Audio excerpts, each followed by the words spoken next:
স্বাগতম ফুটবল প্রেমীরা। বিশ্বকাপের উত্তেজনা এখন চরমে, সেমিফাইনালের লড়াই সামনে। আর একটাই প্রশ্ন, কে হবে ফুটবলের নতুন রাজা? একদিকে আর্জেন্টিনা, অন্যদিকে ইংল্যান্ড। এবার ফ্রান্স ও স্পেন শিরোপার জন্য শক্তিশালী দাবিদার।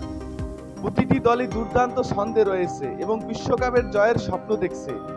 তারকাদের দিকে সবার নজর, কেউই দুর্দান্ত গোল করেছেন, কেউই অসাধারণ অ্যাসিস্ট দিচ্ছেন, আবার কেউই রক্ষণে দলকে ভরসা দিচ্ছেন।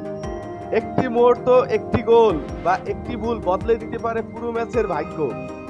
এবারের বিশ্বকাপে কোনো দলই সহজ প্রতিপক্ষ নয়, তাই শেষ বাঁশি বাজা পর্যন্ত নিশ্চিত করে বলা কঠিন কার হাতে উঠবে সোনালী ট্রফি। তাহলে আপনার মতে কে হবে ফুটবলের নতুন রাজা? কোন দল জিতবে বিশ্বকাপ আর কোন খেলোয়াড় সবচেয়ে বেশি আলো ছড়াবে? আপনার মতামত কমেন্টে লিখুন।